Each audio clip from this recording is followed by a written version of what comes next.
Mesdames et messieurs, bonsoir. Vous êtes les bienvenus à cette édition d'information du grand journal de ce vendredi 16 juillet sur les antennes de la radio-télévision guinéenne. Direction sans plus tarder le palais présidentiel où le chef de l'État, le président de la transition, a reçu en audience les sages de Kissidougou, un émissaire dépêché par le président Laurent Gbagbo de la Côte d'Ivoire. Les temps forts dans ce condensé du commandant Mohamed Kassé à partir des images d'Adramé Barry. Le président de la transition a reçu en audience cet après-midi l'émissaire du président Laurent Gbagbo de la Côte d'Ivoire. Elle était porteur d'un message de son président pour son frère et ami, le général d'armée Sekouba Konaté.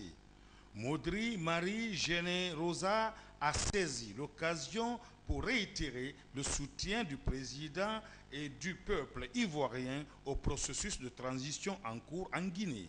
Elle a aussi évoqué l'excellence des relations entre la Côte d'Ivoire et la Guinée et le rôle que la CEDEAO joue dans le développement socio-économique dans la sous-région.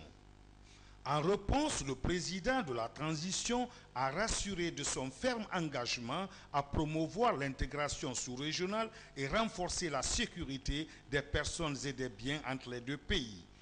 Par ailleurs, l'émissaire du président Laurent Gbagbo a remis un cadeau au général Sekouba Konaté. Au sortir de l'audience, l'émissaire du président ivoirien s'est prêté à nos questions.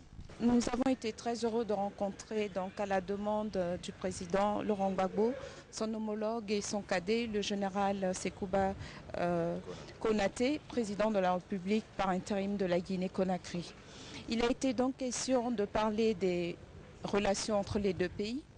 Et ensuite, il a été question aussi de lui livrer le message du président Laurent Gbagbo concernant donc un projet communautaire de la CEDEAO. Il s'agit donc du Fonds de développement et de financement des secteurs de transport et de l'énergie. Sortir de cette audience, quels sont vos sentiments après avoir discuté avec le président de la République? Écoutez, des sentiments tout à fait normaux, tout à fait corrects. J'ai été ravi de rencontrer le président, d'avoir ses points de vue pour la Guinée et pour la Côte d'Ivoire qui sont tout à fait corrects.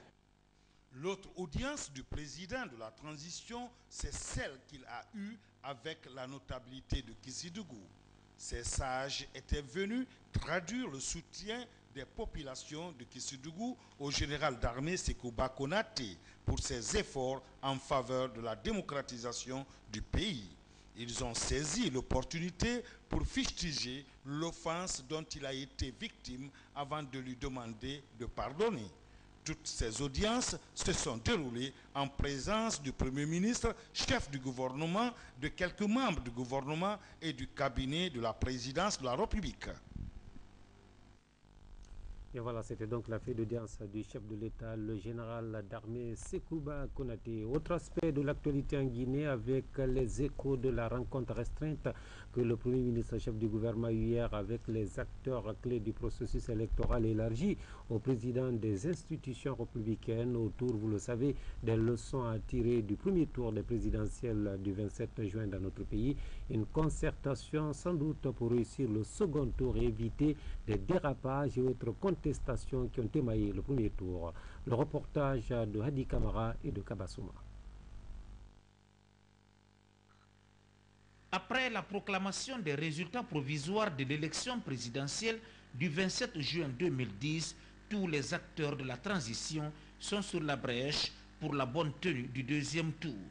Ce jeudi matin, le Premier ministre chef du gouvernement, entouré du ministre secrétaire général de la présidence de la République, des présidents du CNT et du Conseil national de la communication et des représentants de la CENI, du Conseil économique et social et de la FOSEPEL, a tenu à ce que toutes les parties prenantes fassent preuve d'efficacité et de responsabilité pour que les échéances électorales prochaines se déroulent dans les conditions les meilleures.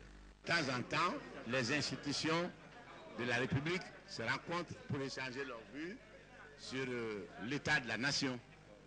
Et l'état de la nation est post-premier tour de l'élection présidentielle. Vous comprendrez bien que c'était plus que jamais nécessaire que l'on échange. C'est un simple échange pour que nous soyons au même niveau d'information et que nous donnions à chaque mot à peu près les mêmes significations. C'est tout. C'est ce qu'on a fait. Et ça a parfaitement bien marché. Il a été question également au cours de cette rencontre de passer au crible tous les problèmes liés aux élections et à la proclamation des résultats du scrutin. C'est dans ce sens que le rôle de tous les acteurs sur le terrain doit être défini.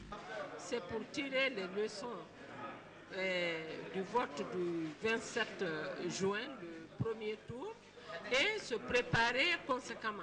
Tirer les leçons, savoir ce qui a marché, ce qui n'a pas marché, quelles sont les difficultés, qu'est-ce qu'il faut faire pour se préparer pour le second tour par rapport aux dates. Mais il faudrait bien qu'on soit au même niveau aussi d'information que la CENI. Que la CENI nous dise quelles a été toutes les difficultés rencontrées pendant le premier tour et qu'on voit la possibilité de les corriger. Et ça a beaucoup servi parce qu'on a vu qu'au niveau des démembrements, on a besoin de formation. On a vu qu'on a besoin de renforcer la FOSPEL. On a vu qu'on a besoin de revoir le découpage pour permettre aux uns et aux autres de se rapprocher au bureau de vote et tant d'autres. Donc, mieux vaut tard que jamais. Et je pense qu'aujourd'hui, nous avons mis une commission en place qui va continuer à réfléchir sur le prochain budget, sur les dérapages, quelles sont les dispositions à prendre pour corriger tout cela. Et nous nous retrouvons samedi. Je pense que quand un pays est à une étape aussi importante de son parcours, il est important que tous les acteurs majeurs se retrouvent pour travailler dans la cohésion.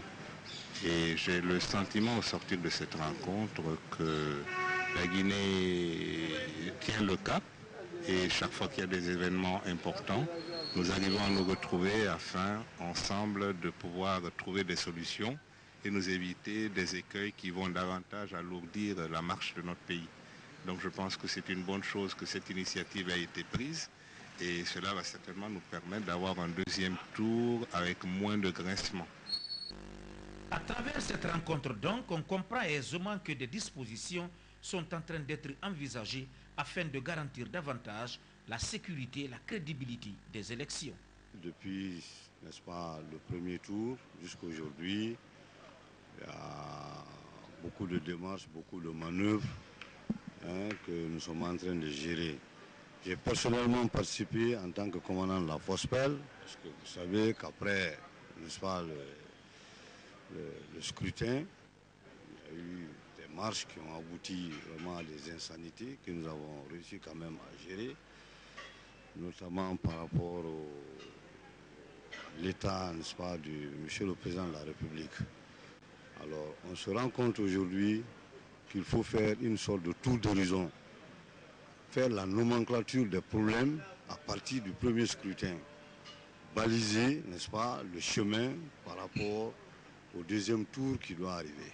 Il faut prendre toutes les dispositions pour ne pas que les mêmes problèmes qui ont été connus au premier, n'est-ce pas, au premier tour, soient rencontrés au deuxième tour.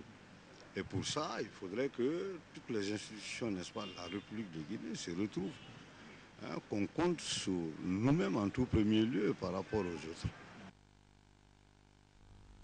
C'est Adi Kamara Kabasuma qui signait donc ce reportage. Et à propos toujours des concertations élargies pour corriger, on vous l'a dit, les faiblesses du processus électoral, la présidente du CNT a été, on le sait, chargée de piloter une commission intersectorielle à la matière. Et pour lever tout équivoque, Hadja Rabiatou Sera Diallo revient ici sur le bien fondé de cette démarche ainsi que sur les attributions légales inchangées dévolues à la CENI. François Lama la rencontre.